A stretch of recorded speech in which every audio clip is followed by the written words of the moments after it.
अस्सलाम वालेकुम dear students. उम्मीद है आप सब बिल्कुल खैरियत से होंगे। बच्चों, अब तक हम डिस्कस कर रहे थे ग्लाइकोलाइसिस।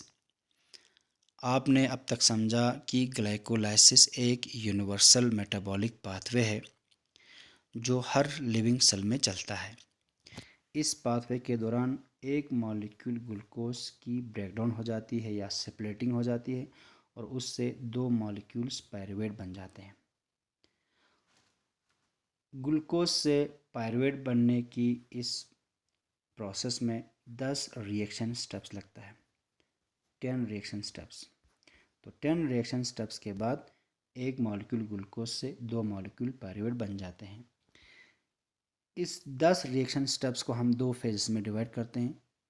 पहले फेज़ को हम प्रेपरेटरी फेज़ या इन्वेस्टमेंट फेज़ कहते हैं। इस फेज़ में आपको दो एटीपी मॉलिक्यूल्स इन्वेस्ट करना पड़ता है ग्लूकोज को एक्टिवेट करने में। दूसरी फेज़ में आपको 4 एटीपी मॉलिक्यूल्स बनते हैं। 4 एटीपी मॉलिक्यूल्स जनरेट होने की वजह से उसको हम पे ऑफ फेज़ या एनर्जी जनरेशन फेज़ कहते हैं। इस तरह से ग्लाइकोलाइसिस के दौरान जो नेट एटीपी गेन है, नेट जो गेन है एटीपी का, नेट एटीपी गेन है बच्चों, वो आपको दो एटीपी मॉलिक्यूल्स बनते हैं। 4 टोटल में बनता है, उसमें से दो खर्च हो गया, तो इसलिए से दो एटीपी मॉलिक्यूल्स आपको नेट बनता है ग्लाइकोलाइसिस के दौरान। और भी एटीपी मॉलिक्यूल्स बनते हैं, ठीक है, उसके बारे में हम आगे बात करेंगे।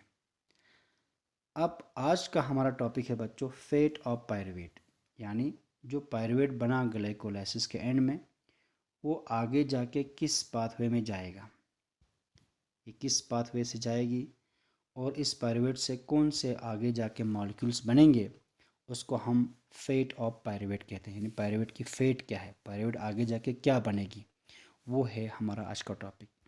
बच्चों, पायरुवेट ग्लाइकोलाइसिस के बाद कहाँ जाएगी, ये डिपेंड करता है कंडीशन पे।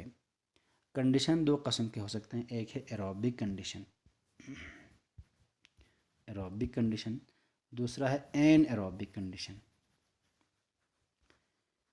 एरोबिक कंडीशन में ऑक्सीजन जो है वो प्रेजेंट होता है और वो ऑक्सीजन इस्तेमाल भी होती है, उस कंडीशन को हम एरोबिक कंडीशन कहते हैं। जबकि एन एरोबिक कंडीशन में ऑक्सीजन जो है वो एब्सेंट होता है, ऑक्सीजन प्रेजेंट नहीं होता सॉरी, ऑक्सीजन प्रेजेंट नहीं होता या वो ऑक्सीजन इस्तेमाल नहीं होता, उस कंडीशन को हम एन एरोबिक कंडीशन कहते हैं। तो दो कंडीशंस हैं, एरोबिक कंडीशन और एन एरोबिक कंडीशन।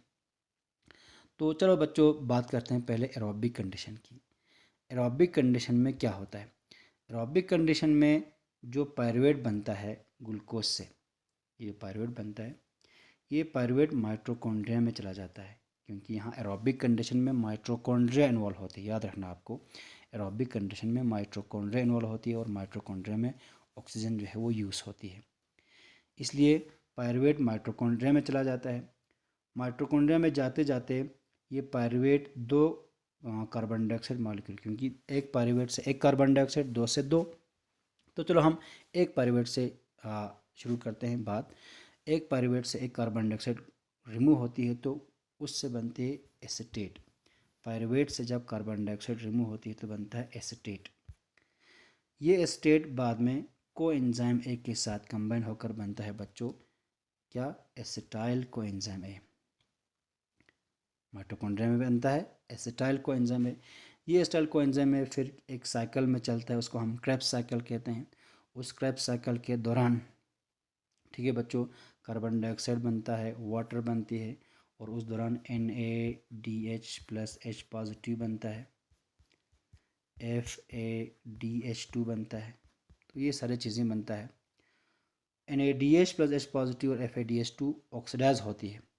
ऑक्सीडाइज होने के बाद इनसे रिलीज़ होने वाली इलेक्ट्रॉन जो रेडियोसिन इक्विवेलेंट है, वो इलेक्ट्रॉन ट्रांसपोर्ट चेन के थ्रू चलता है। इलेक्ट्रॉन ट्रांसपोर्ट चेन माइटोकॉन्ड्रिया की इनर मेम्ब्रेन पे होती है। तो इलेक्ट्रॉन ट्रांसपोर्ट चेन से चलकर ये इलेक्ट्रॉन अल्टीमेटली एक्सेप्ट करता है ऑक्सीजन और ऑक्सीजन से फिर बाद में बनता है वाटर। तो ये हो गया एरोबिक कंडीशन में क्या होता है पायरुवेट को। पायरुवेट माइटोकॉन्ड्रिया में जाता है, वहाँ एसिटाइल कोएंजाइम में बनता है, वहाँ से NADH और FADH2 वगैरह बनते हैं, उनकी ऑक्सीडेशन से इलेक्ट्रॉन निकलती है, वो इलेक्ट्रॉन ट्रांसपोर्ट चेन के थ्रू जाता है और अल्टीमेटली एक्सेप्ट करता है ऑक्सीजन। यहाँ ऑक्सीजन इस्तेमाल हो गया देखो, ठीक है। तो इसलिए हम इसको एरोबिक कंडीशन कहते हैं। लेकिन यहाँ पर एक और इम्पोर्टेंट चीज़ आपको बात याद रखने की ये है बच्चों कि जो स्टेप नंबर 6 है ग्लाइकोलाइसिस की ये जो स्टेप है स्टेप नंबर 6, इस स्टेप नंबर 6 में ग्लिसरॉल्डिहाइड 3 फॉस्फेट ऑक्सीडाइज हो जाती है और बनता है 1,3 बिसफॉस्फोग्लिसरेट। इस दौरान आपको यहाँ पर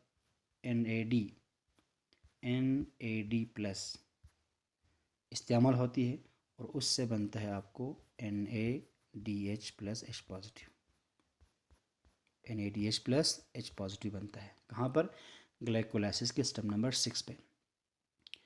अगर इस ग्लाइकोलाइसिस के इस पाथवे को कंटिन्यू रखना है तो आपको ये NAD प्लस जो है वो दोबारा से बननी चाहिए, नहीं, क्योंकि यहाँ पर इस्तेमाल हो रहा है NAD प्लस इस्तेमाल होकर उससे NADH प्लस H पॉजिटिव बन रहा है। अगर ये प्रोसेस कंटिन्यू रखना है तो ये NAD प्लस जो है दोबारा से रीजनरेट होना चाहिए, दोबारा से बननी चाहिए। और बनेगा किससे? NADH प्लस H पॉजिटिव से। यानी कहने का मतलब ये है कि ये जो NADH प्लस H पॉजिटिव बना स्टेप नंबर 6 पे, ये रीऑक्सीडाइज होना चाहिए, दोबारा से ऑक्सीडाइज होना चाहिए। और यहाँ से जो इलेक्ट्रॉन निकलता है, ठीक है, यहाँ से जो इलेक्ट्रॉन निकलता है वो किसी और को ट्रांसफ़र हो जाएंगे, लेकिन NADH से बनेगा फिर NAD प्लस। तो जब ये ऑक्सीडाइज होकर NAD प्लस बना, ये NAD प्लस यहाँ दोबारा से इस्तेमाल होगी और ग्लाइकोलाइसिस का प्रोसेस कंटिन्यू रहेगा, ठीक।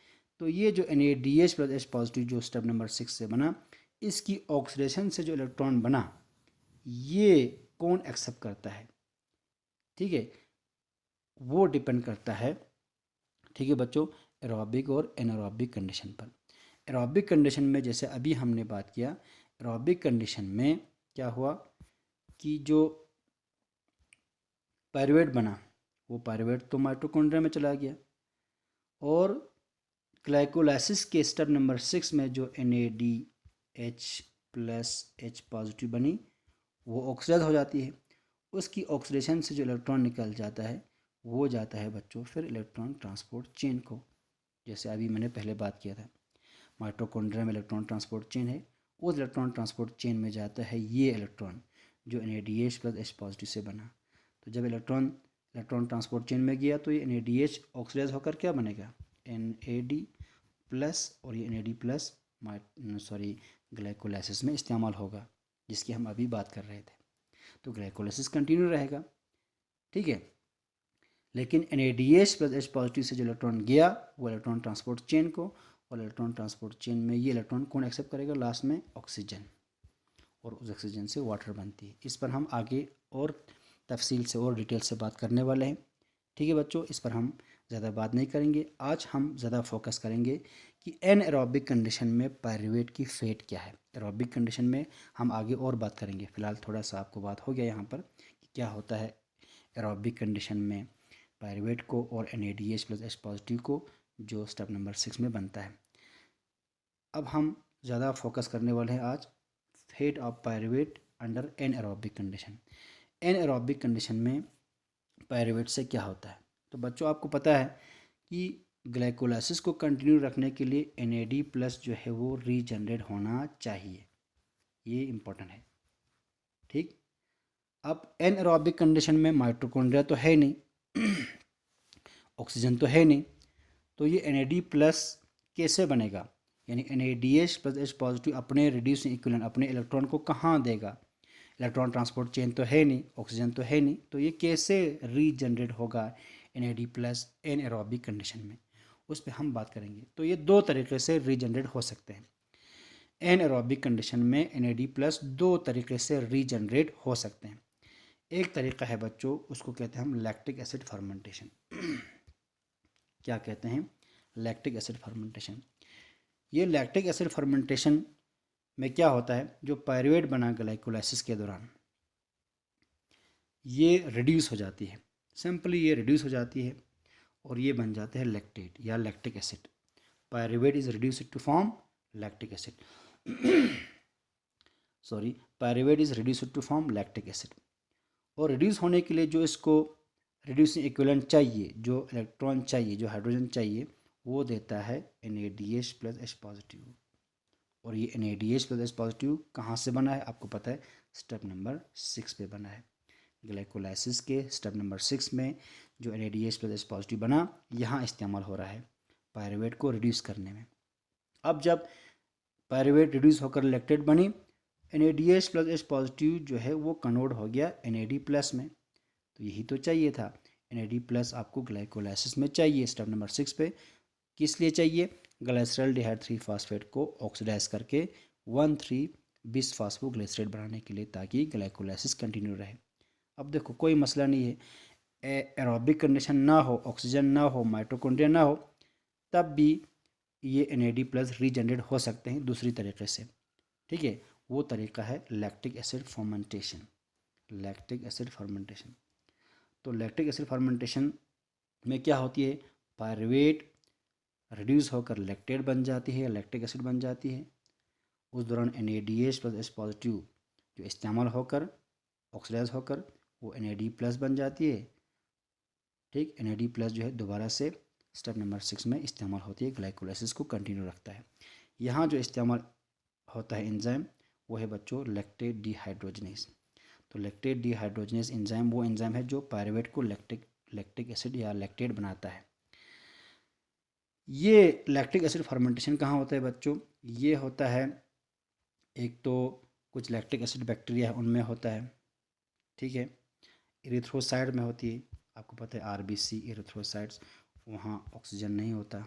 ठीक है, वहाँ माइटोकॉन्ड्रिया नहीं होता, तो वहाँ पर इरिथ्रोसाइड में लैक्टिक एसिड फर्मेंटेशन के ज़रिए NAD प्लस जो है वो रीजनरेट करते हैं पायरुवेट को लैक्टेट में तब्दील करके। ये लैक्टिक एसिड फर्मेंटेशन और एक जगह होता है, वो है बच्चों हमारी मसल्स में, हमारी स्केलेटल मसल में। स्केलेटल जो मसल है हमारा, जिससे हम मूवमेंट कर सकते हैं, वो मसल्स अगर हाइपोऑक्सिक कंडीशन में काम करे, यानी स्केलेटल मसल्स अगर हाइपोऑक्सिक कंडीशन में उनको काम करना पड़े, उनको कॉन्ट्रैक्ट रिलैक्स होना पड़े, हाइपोऑक्सिक कंडीशन। हाइपोऑक्सिक कंडीशन वो कंडीशन होता है बच्चों जिसमें ऑक्सीजन की कमी होती है। हाइपो मीन्स कम, तो ऑक्सीजन की कमी अगर इन स्केलेटल मसल्स को हो, तो उस वक़्त एरोबिक तरीके से पायरुवेट जो है वो आगे ऑक्सीडाइज नहीं होता, बल्कि पायरुवेट रिड्यूस होकर लैक्टेट बन जाती है। ठीक है ना, तो ये लैक्टेट या लैक्टिक एसिड मसल्स में फिर जमा रहता है, जमा रहने से मसल क्रैम्प भी इससे हो सकते हैं। मसल क्रैम्प जो है एक ज़बरदस्त एक्सर्शन की वजह से, मसल्स को ज़्यादा काम करने की वजह से काम, या अगर हम पहाड़ पे चढ़ेंगे तो ऊपर जो है ऑक्सीजन की कमी होती है और ऊपर से हमको चलना पड़ता है, उस वक्त मसल्स को ऑक्सीजन की कमी रहती है। उस हाइपोऑक्सिक कंडीशन में मसल में पायरुवेट जो है वो लैक्टिक एसिड में कन्वर्ट होती है। ठीक, ज़्यादा लैक्टिक एसिड मसल में जमा रहने की वजह से मसल क्रैम्प भी हो सकते हैं। तो अंडर हाइपोक्सिक कंडीशन मसल्स में, लैक्टिक एसिड बैक्टीरिया उनमें, या इरिथ्रोसाइड में अंडर हाइपोक्सिक कंडीशन या in the absence of oxygen, pyruvate जो है वो रिड्यूस होकर बनता है लैक्टेट। एंजाइम का नाम है लैक्टेट डिहाइड्रोजनेस। उस दौरान NADH प्लस H पॉजिटिव जो ग्लाइकोलाइसिस के स्टेप नंबर 6 के दौरान बनी थी, वो ऑक्सीडाइज होती है और बनता है NAD प्लस। ये NAD प्लस फिर से ग्लाइकोलाइसिस के उस स्टेप नंबर 6 को कंटिन्यू रखने में इस्तेमाल होती है। इस प्रोसेस को कहते हैं हम बच्चों lactic acid fermentation. Anaerobic condition में पायरुवेट का दूसरा फेट भी है, यानी पायरुवेट एक दूसरे पाथवे से भी जा सकता है एनारोबिक कंडीशन में, और वो पाथवे है बच्चों अल्कोहलिक फर्मेंटेशन।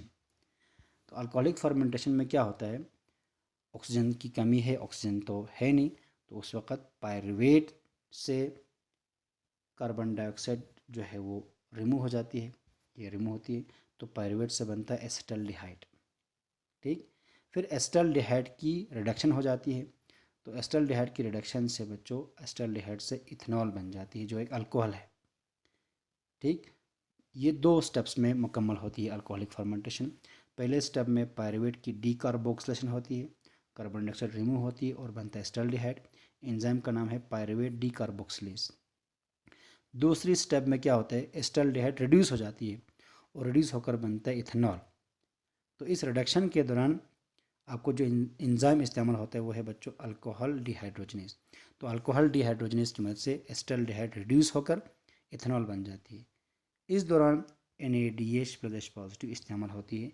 ये NADH वो NADH है जो ग्लाइकोलाइसिस की स्टेप नंबर 6 के दौरान बनी थी।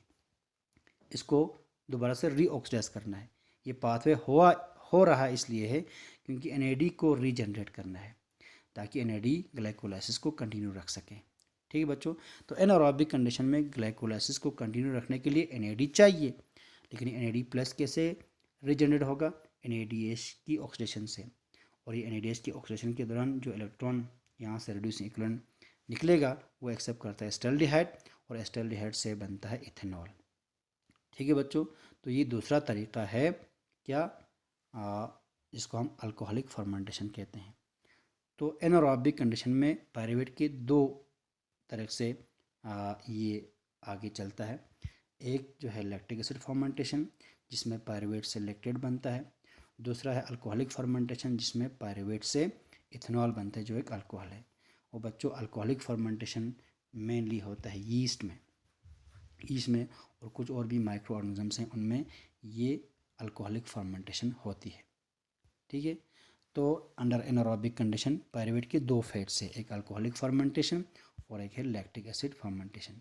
तो इस तरह से आपने देखा कि बच्चों पायरुवेट के मेन 3 फेट्स हैं, 3 पाथवे है जिसके थ्रू पायरुवेट जा सकता है।